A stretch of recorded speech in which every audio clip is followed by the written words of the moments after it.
Comment trouver ses premiers clients sur Internet avec le marketing digital? Bienvenue dans la 3e formation de l'incubateur de Startup School Lab sur le growth hacking.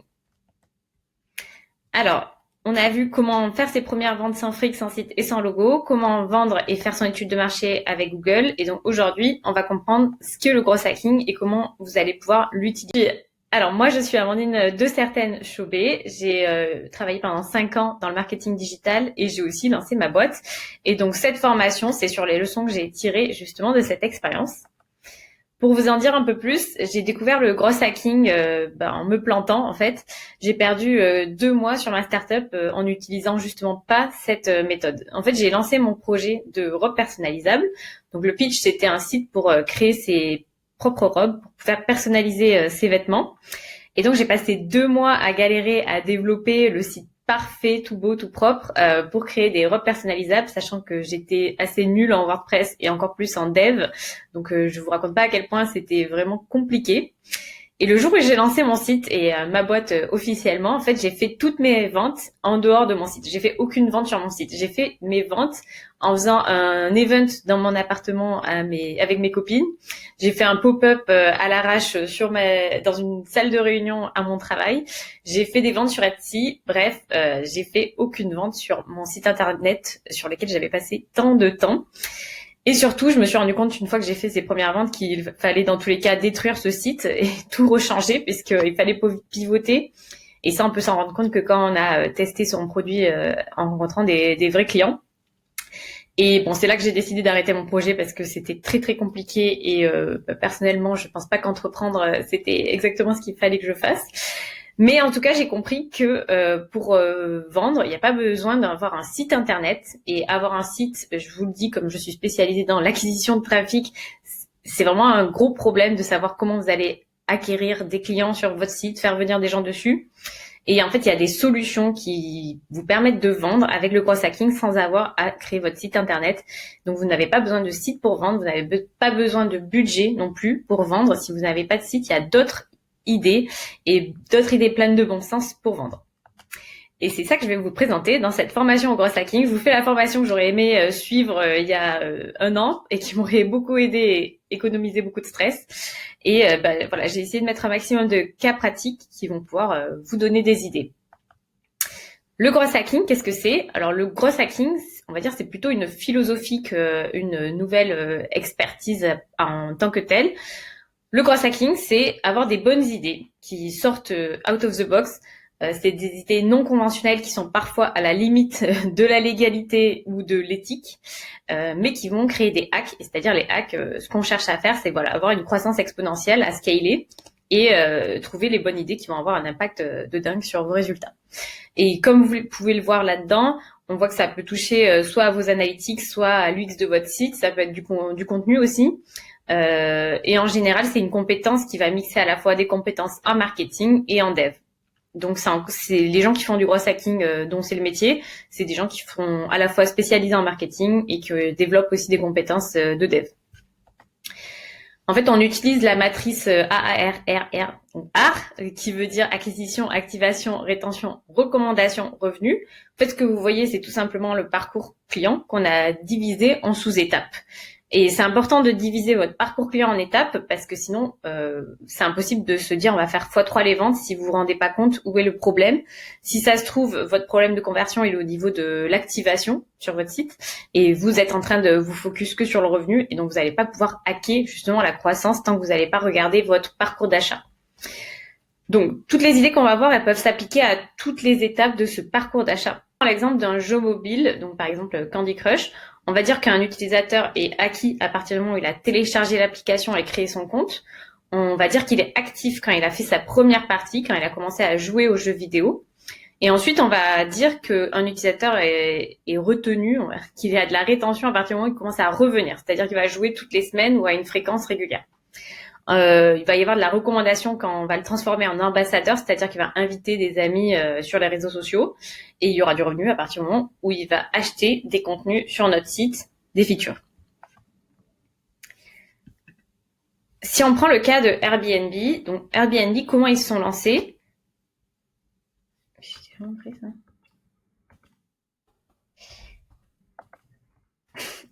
Si on prend le cas de Airbnb, Airbnb est un super exemple de gros hacking puisqu'ils se sont lancés en faisant juste une simple annonce sur Craigslist, qui est le Bon Coin aux États-Unis. Donc c'est un énorme site de petites annonces, aussi moche que le Bon Coin. Et ils ont commencé à juste mettre une annonce pour venir dormir sur un matelas gonflable dans leur salon. Et c'est comme ça qu'Airbnb s'est lancé. Donc vous voyez, il n'y avait pas de site, il n'y avait rien de très sexy, il n'y avait pas de logo. Et ils se sont lancés juste avec cette annonce-là et ils ont vraiment démarré comme ça.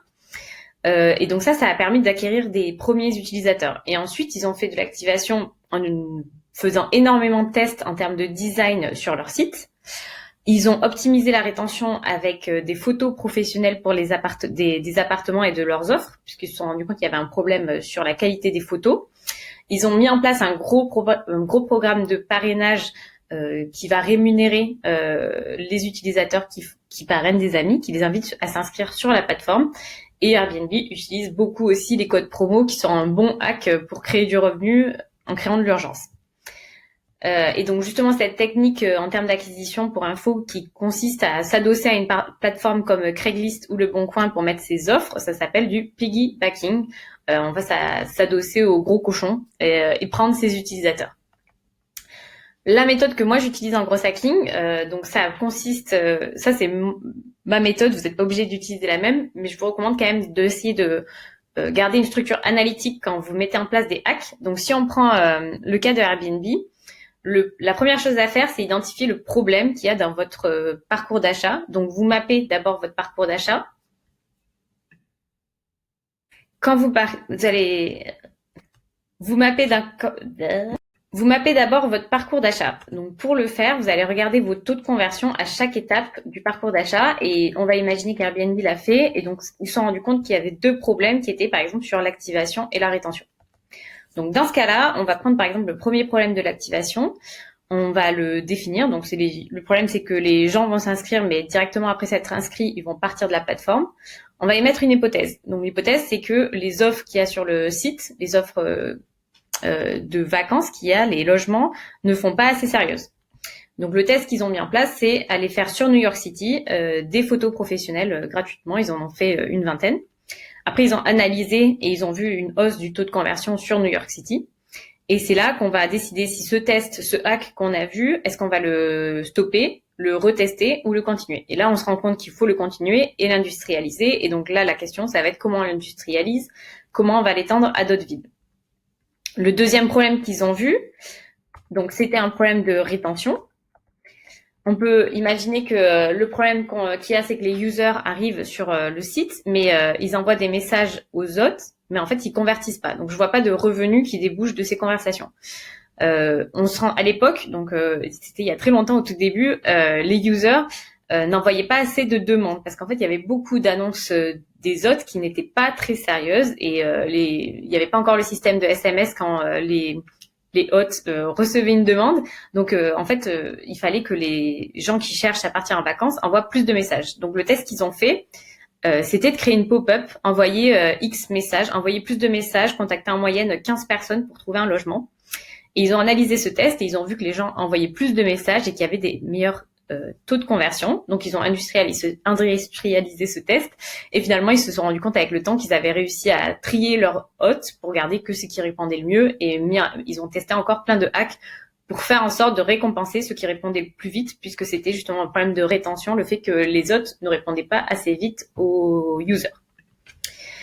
Globalement, le gros hacking, là, je vous ai mis des idées. Je pense que c'est ça qui va être le plus intéressant, c'est qu'on regarde ensemble des idées concrètes de ce que vous pouvez faire en termes de gros hacking sur chaque étape de votre parcours client.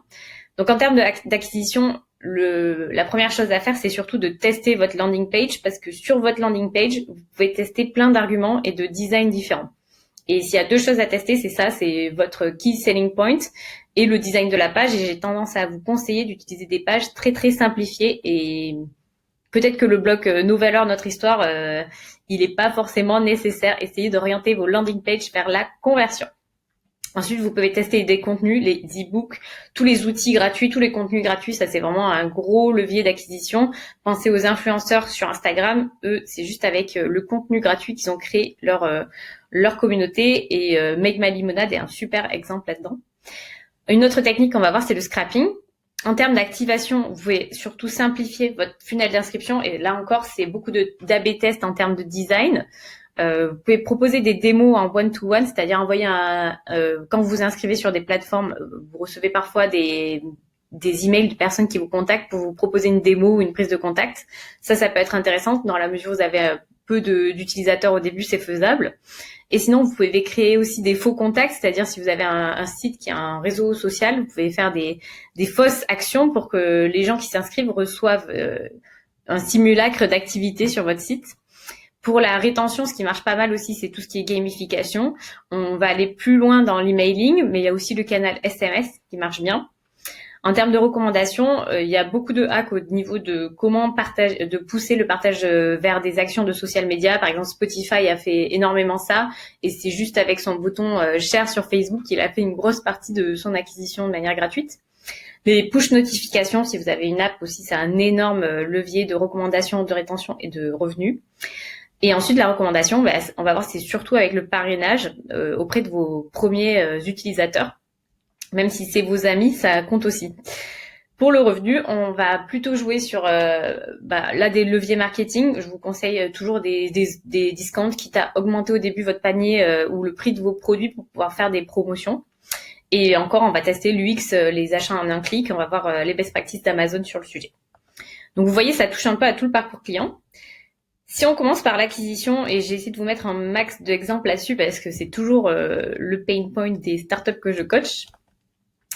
Alors, on prend le cas pratique du piggybacking. Quand je vous montrais sur Airbnb, l'idée, c'est de prendre une plateforme qui fait beaucoup de trafic et qui a déjà plein d'utilisateurs et aller chercher des clients qui sont déjà dessus, en fait. Comme ça, vous faites ça de manière gratuite. C'est vraiment le système des petites annonces. On va s'immiscer sur la plateforme, mais on va essayer de choisir celle que notre cible utilise. Et là, il y a l'exemple d'une freelance qui vend des services de contenu qui a mis sa fiche sur Etsy. Et je trouve que c'est hyper malin. Etsy, c'est un site pour des petits commerçants, on va dire, du fait main personnalisé. Et donc ce qu'elle vend sur ce site, c'est justement des services pour les vendeurs qui utilisent Etsy. Ensuite, il y a une start-up qui vendait des déménagements qui a mis ses petites annonces sur le Bon Coin. Pareil, là, c'est un bon exemple de hack que vous pouvez facilement mettre en place. Ne snobez pas le Bon Coin, s'il vous plaît. C'est vraiment un outil hyper performant et surtout géolocalisé. Donc, vraiment, essayez de penser au Bon Coin quand vous lancez vos ads. Ensuite, on peut beaucoup utiliser Amazon. Moi, je vous le recommande aussi. Amazon Seller, c'est hyper facile pour se lancer. Ça coûte $50 par an, ou alors vous pouvez ne pas prendre l'abonnement et choisir de payer à la vente. Honnêtement, c'est quand même difficile de pas être rentable sur Amazon. Ce qui est important, c'est surtout d'optimiser vos fiches produits. C'est il y a beaucoup de contenu là-dessus. C'est vraiment une expertise en soi d'optimiser ces fiches Amazon. Mais ce qui est intéressant, c'est qu'il y a des startups comme Prêt à pousser qui vendent par exemple des champignons à faire pousser chez soi, qui sont présentes aussi sur Amazon. Donc, vous voyez même que des startups bien établies, elles comptent pas que sur leur site internet pour faire de l'acquisition. Donc, ça veut dire que le gros hacking, c'est pas que pour les petites startups. C'est même quand vous avez levé des fonds, ça reste encore un canal intéressant. Et il faut pas snobber Amazon, Etsy ou les rues du commerce, etc. La dernière fois, je vous parlais des masques anti-pollution air pur. Typiquement aussi, eux, ils pourraient vendre leurs produits sur Amazon. Que vous soyez sur un produit innovant ou sur un produit mainstream, il y a toujours une catégorie qui correspond à ce que vous vendez sur Amazon. Donc, je vous incite vraiment à regarder et à optimiser vos annonces sur des mots-clés qui sont très recherchés sur ces sites-là. Et ce qui est intéressant sur Amazon, c'est qu'il y a aussi des gens qui cherchent des idées et pas que des produits. Donc, vous pouvez aussi optimiser sur cadeaux de fête des mères, cadeaux de Noël, etc. Donc, pensez à votre buyer persona et à des opportunités de marché qui pourraient être créées là-dessus. Si vous êtes dans le cas où vous vendez des produits artisanaux personnalisés ou artistiques, vous pouvez aussi faire du piggybacking. Moi, je vous conseille Etsy. C'est la plateforme qui est le plus snobée par tous les entrepreneurs que je connais et qui pourtant peut être ultra rentable. Vraiment, j'insiste là-dessus. Que vous vendez des savons faits maison, des illustrations. Par exemple, vous êtes freelance en illustration, vous pouvez aussi vendre des illustrations sur Etsy. Des vêtements, des produits cadeaux, etc. Voilà, c'est une plateforme qui fait l'acquisition pour vous. En fait, vous n'avez plus à vous demander comment aller chercher les clients. Vous avez juste à vous demander comment optimiser ma page pour être visible sur cette plateforme-là. Ensuite, ce que je vous conseille encore, j'insiste vraiment sur le piggybacking parce que c'est le canal et la technique de hack qui est la plus performante, je trouve, parce que c'est toujours le plus rentable. Donc, ce que je vous conseille de faire, c'est aussi de regarder, par exemple, Airbnb. On peut aussi hacker le gros hacker lui-même. Typiquement, si vous si vous avez une idée, vous testez, vous êtes en train de pivoter pour autour des ateliers, où vous ouvrez un restaurant, où vous avez écrit des livres, etc. Vous pouvez proposer des expériences Airbnb. Donc, vous voyez, comme des cours de yoga ou des ateliers dans votre restaurant. Si vous faites une activité de conseil en B2B, là, je vous conseille surtout de regarder des sites spécialisés comme Malte ou Upwork qui vont vous permettre de lancer, par exemple, votre agence, que ça soit, imaginez, vous faites du conseil en personal branding, vous pouvez tout à fait vous vendre comme un freelance en communication et proposer le service de personal branding aux leads qui vous contactent sur la plateforme. Et ça, c'est vraiment la logique du piggybacking, c'est que il y a beaucoup de sites qui font beaucoup de trafic par mois et qui sont pas très connus. Et là, je vous ai montré que ça peut être des sites comme Stuti, Olibi, Job Teaser. Voilà. Vraiment, pensez à quelle plateforme utilise votre cible et cherchez ces sites spécialisés qui sont pas forcément toujours connus du grand public, mais qui correspondent à 100% à votre buyer persona, à la niche à laquelle vous vous attaquez en premier.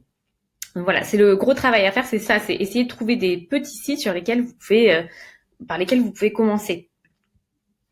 Et en termes d'acquisition, vous pouvez aussi hacker vos canaux comme le SEO, le SEA ou Facebook Ads. Là, je vous donne juste un exemple qui est sur le SEO.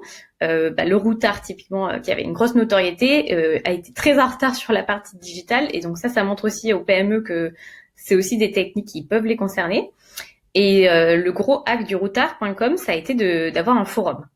En fait, avec le forum, ça a été toute la communauté qui existait, qui a pu poser ces questions. Et en fait, le fait de créer toutes ces questions, vous voyez, ça crée plein d'articles à chaque fois qu'il y a une question. À chaque fois, il y a un topic qui va se créer, donc du contenu qui va se créer sur cette thématique. Et en fait, on va utiliser l'effet de la courbe de longue traîne. Alors, la courbe de longue traîne, je vous ai mis un petit... on en parle très rapidement, je suis désolée. Mais en fait, la courbe de longue traîne, c'est se dire qu'il y a beaucoup de gens qui cherchent voyage, il y a un peu moins de gens qui vont chercher voyage Pérou sur internet et voyage Pérou Caral, voyage Pérou famille. À chaque fois, plus on va préciser la requête, moins il y aura de volume. Sauf qu'en fait, toutes ces petites requêtes sur internet que les gens font sur Google, qui sont très précises, si on les met toutes bout à bout, ça fait 80% du trafic sur le Pérou, sur le voyage au Pérou. Et donc, c'est ça qui est intéressant avec un forum, typiquement, c'est que cette communauté, elle va créer gratuitement votre contenu pour vous et elle va générer du trafic avec des requêtes totalement improbables que vous aurez jamais identifiées en SEO comme Voyage Pérou ou Caral.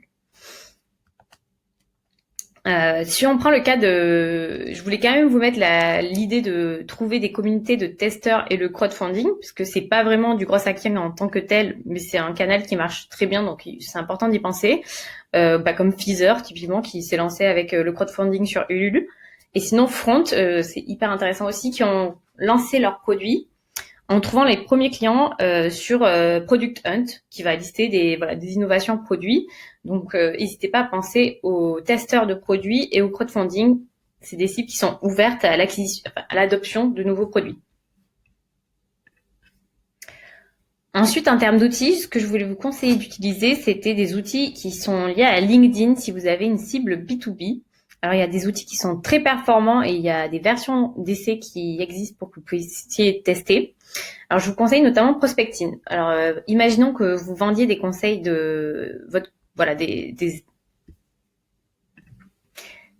Alors, imaginons que vous vendiez vos services de consultant en ingénieur informatique. Ici, vous allez pouvoir faire une recherche sur LinkedIn, par exemple, sur tous les responsables informatiques à Paris. Et ensuite, vous allez pouvoir leur envoyer une demande de manière automatisée par l'outil. Et dans cette demande, vous pouvez envoyer un message pour proposer vos services. Ça, c'est un outil qui peut être très, très puissant. Il y a plein de fonctionnalités pour pouvoir mieux cibler, tester des process, des scénarios différents. Moi, je vous conseille de tester différentes cibles. Par exemple, là, on pourrait tester responsable informatique dans une grande société ou on pourrait tester CTO dans une startup et voir quelle campagne vous amène le plus de clients. Un autre outil qui va vous permettre de scraper des clients et des emails depuis LinkedIn, si vous lancez des campagnes en B2B, c'est Phantom Buster. Alors Phantom Buster, pour simplifier, vous allez faire une recherche sur LinkedIn. Par exemple, on se disait les responsables informatiques. Et là, vous allez faire tourner Phantom Buster et vous allez pouvoir parfois récupérer jusqu'à l'adresse email de la personne sur LinkedIn. Et une fois que vous avez cette adresse email, dans ce cas, vous pouvez faire plein de scénarios email pour essayer de la contacter, soit de manière personnalisée, soit tester des scénarios à grande échelle, des envois de masse, on va dire. Et moi, ce que je vous conseille, c'est vraiment de travailler vos objets et de faire en sorte que vos emails aient l'air au maximum personnalisés, que ça ressemble pas à une campagne anonyme comme les gens qui vous démarchent au téléphone. C'est aussi agaçant de recevoir ce genre d'email. Donc c'est un outil très très puissant. Il y a plein de scrapping possibles à partir de Phantom Buster. Vous pouvez scraper des profils Instagram. Voilà, il y a plein de fonctionnalités différentes. Pensez que vous pouvez aussi faire du scrapping sur des outils et sur des sites. Par exemple, vous pouvez scraper les vendeurs d'un site internet avec ce genre d'outils. Donc, c'est très puissant. Vous pouvez vraiment aller chercher plein de types de clients dessus. En termes d'activation et de rétention, alors, sur le cas que je voulais vous présenter, c'était celui de My Little Paris, puisqu'on ne pourrait pas forcément penser que c'est du gros hacking. C'est vraiment entre le marketing et le gros hacking. Mais c'est hyper intéressant de montrer que juste avec du contenu de qualité, on peut vraiment scaler une entreprise. My Little Paris, en fait, comment ça s'est lancé? Donc, c'était Fanny Péchioda qui un jour a lancé une newsletter de bons plans à Paris à une quarantaine de copines. Et en fait, elle a continué à créer du contenu parce qu'elle s'est rendue compte que ses amis ont partagé la newsletter à plein d'autres amis. Et donc, elle s'est retrouvée avec très rapidement beaucoup d'abonnés et surtout une croissance qui a vite été exponentielle. Et ce qui a vraiment fait la croissance de My Little Paris, c'était justement sa stratégie emailing et la rigueur sur la qualité du contenu qu'ils ont mis en place. Et en fait, ensuite, basé sur cette communauté qui avait été récupérée via la newsletter, elle a pu lancer la box et donc commencer à régénérer du revenu. Et après, ça a été vendu à 40 millions d'euros.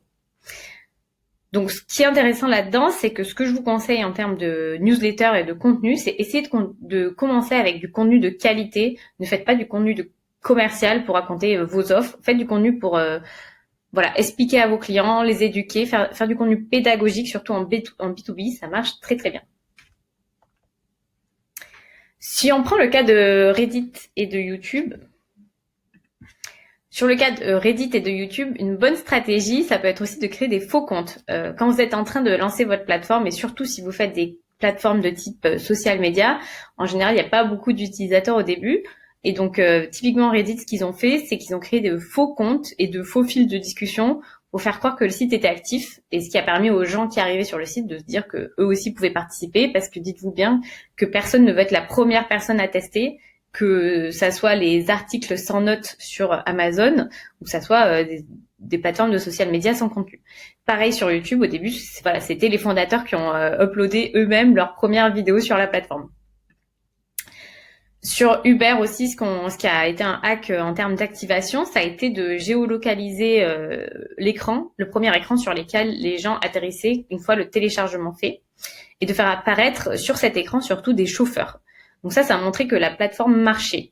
Et c'est la première chose qui va être importante quand vous allez vouloir montrer que votre plateforme est active, c'est il faut montrer directement le plus vite possible à votre utilisateur une offre qui correspond à soit là où il est, si c'est sa demande, ou à son besoin.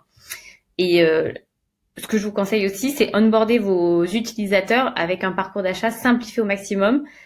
S'il faut un PDF de 50 pages pour comprendre votre site, c'est que c'est pas la bonne méthode. Ensuite, il y a la startup mention.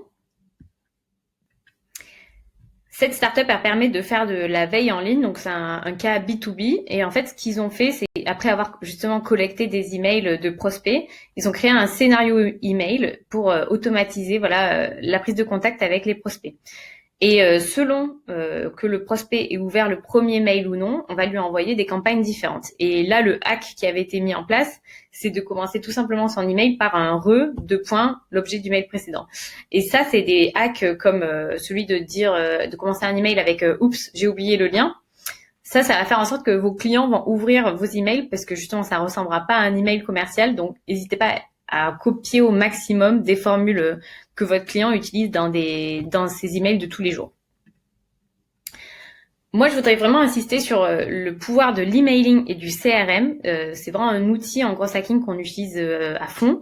Donc, utiliser votre base emailing au possible. Il faut vraiment que vous connaissiez les gens que vous ayez dans votre base. N'hésitez pas à aller voir leur profil sur LinkedIn, à bien comprendre qui ils sont. Par exemple, en acquisition, on peut utiliser justement cette base email pour faire de l'acquisition. On peut lui envoyer des livres blancs. Ce livre blanc, pour le télécharger, il faut mettre son email. Donc ça, c'est une bonne stratégie pour collecter des emails, c'est de donner du contenu. Comme on l'a vu, vous pouvez faire du scrapping. En termes d'activation, vous pouvez faire des emails personnalisés qui sont envoyés par vos sales ou qui soient des faux mails personnalisés, qui soient automatiques, mais qui aient l'air d'être envoyés par une vraie personne. Vous pouvez faire un onboarding email pour expliquer, envoyer des tutos sur votre plateforme, expliquer comment avancer. Et surtout des push notifications. Ça, c'est un gros levier, les push notifications. C'est très efficace. En termes de rétention, je vous conseille encore une fois d'utiliser la qualité de votre contenu. Alors, en emailing, moi, je vous conseille surtout d'utiliser l'emailing et le CRM. En termes de gros hacking, c'est un outil qui est ultra puissant et qui est hyper rentable. En termes d'acquisition, pour récupérer justement ces emails, moi, ce que je vous conseille, c'est de tester le format des livres blancs et des contenus d'articles de blog de qualité. Pour le livre blanc, ce qui marche super bien, c'est une landing page très simplifiée où vous demandez à l'utilisateur de mettre son email pour pouvoir télécharger le livre blanc. Ensuite, le scrapping, c'est aussi une méthode qui est quand même très efficace pour collecter des emails sans trop dépenser. En termes d'activation, une fois que vous avez ces emails, essayez de tester au maximum la personnalisation. En sales, en B2B, ce qui marche bien, c'est de faire des vrais ou des faux mails de sales personnalisés. Et aussi en B2C, ce qui va marcher, c'est de faire un onboarding email pour expliquer à la personne comment avancer dans son parcours d'achat. Et les push notifications aussi, ça marche toujours très bien. En termes de rétention, je vous conseille d'envoyer des newsletters avec du contenu de qualité, pas que des newsletters avec vos offres commerciales, puisque tout le monde en reçoit et on en a beaucoup trop. Et en fait, ce que vous allez pouvoir faire en parallèle de ça, c'est des emails automatiques qui se déclenchent en fonction du parcours d'achat de la personne sur le site. Donc, par exemple, si son panier n'est pas validé, s'il a un article oublié dans son panier, vous pouvez lui envoyer un email de rappel. Ça marche très bien. Et n'hésitez pas à envoyer ces emails de rappel plusieurs fois, jusqu'à ce que la personne valide son panier. Vous pouvez aussi pousser surtout dans tous vos contenus justement qui vont vous servir à faire de la rétention. Poussez toujours des articles de partage social media ou faites des emails pour inciter aux gens à parrainer des amis. Et pour le revenu, les codes promo, l'emailing last minute, les offres urgentes, ça marche toujours très bien. Ce que je vous conseille en termes d'emailing, c'est de segmenter surtout vos clients. Donc si on prend un cas B2B, vous pouvez segmenter votre cible. Typiquement, vous pouvez, imaginons que vous vendiez un logiciel. Vous allez pouvoir segmenter soit selon le job title de la personne, son entreprise, voilà, son métier ou son département, la taille de son entreprise. Voilà, c'est assez infini. Et donc, typiquement, vous pouvez arriver sur une conclusion que un de vos segments, ce sont les RH du CAC 40 et l'autre, ce sont des chefs de projet. Ensuite, si vous pouvez aussi segmenter selon le besoin, quel est le besoin de l'acheteur et celui du prescripteur, qui est pas toujours le même en B2B. Et donc, par exemple, sur votre cible RH, ça peut aboutir sur un email qui est comment convaincre votre directeur de prendre tel logiciel, puisque vous voulez travailler à la fois l'acheteur et le prescripteur. Et ensuite, vous allez pouvoir aussi segmenter selon l'engagement de la personne avec votre marque. C'est-à-dire que si quelqu'un a téléchargé votre livre blanc, il est plus qualifié, il est plus engagé, il est donc plus chaud, il faut plus le contacter vite. Et donc typiquement, ça peut être aussi des anciens clients que vous allez pouvoir contacter en leur proposant de renouveler leur abonnement ou de reprendre une nouvelle mission. Si vous êtes en B2C, ça marche aussi de segmenter selon la cible, le besoin et l'engagement. Donc en B2C, vous pouvez avoir une cible, par exemple, famille avec jeunes enfants, une cible retraitée. Et dans ce cas, vous allez les travailler différemment. Par exemple, le besoin des retraités, ça sera plutôt de partir hors vacances scolaires. Donc vous pouvez faire des emails segmentés sur vos retraités si vous arrivez à les identifier dans votre base de données. Et aussi, vous pouvez faire des emails, comme je vous disais, avec selon l'interaction sur le site, donc des rappels de produits dans le panier ou leur proposer de réacheter un produit qu'ils ont déjà acheté dans le passé. Sur la recommandation et le revenu, alors le cas pratique que j'aime bien, c'est celui de Box. Donc c'est un outil de partage de fichiers sécurisés. C'est une boîte en B2B américaine. Et eux, ils ont scalé en proposant une version gratuite de leur logiciel à des employés très bien ciblés. Donc, ils ont essayé de trouver des sortes de leaders d'opinion en interne, des gens qui avaient de l'influence, donc des directeurs de pôle, par exemple, à qui ils ont proposé ce logiciel de manière gratuite. Et ces personnes-là ont ensuite recommandé le logiciel à des collègues qui, eux, n'avaient pas accès gratuitement. Et c'est comme ça qu'ils ont fait toute leur première vente. Et aujourd'hui, c'est une entreprise qui a 34 000 clients.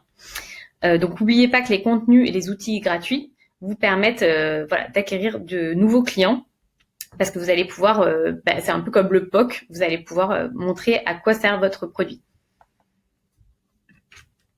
Le cas pratique en termes pour booster vos revenus que je vous recommande vraiment d'étudier, c'est Amazon qui fait tout le temps des A/B tests sur ses pages produits. Donc s'il y a une boîte qui s'est bien optimisée pour la conversion, c'est Amazon.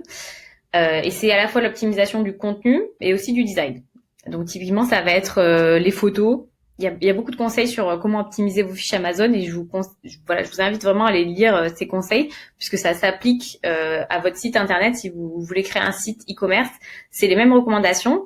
Donc typiquement, c'est les photos. Ensuite, c'est optimiser les fiches produits pour le SEO ou les top sellers sur le site.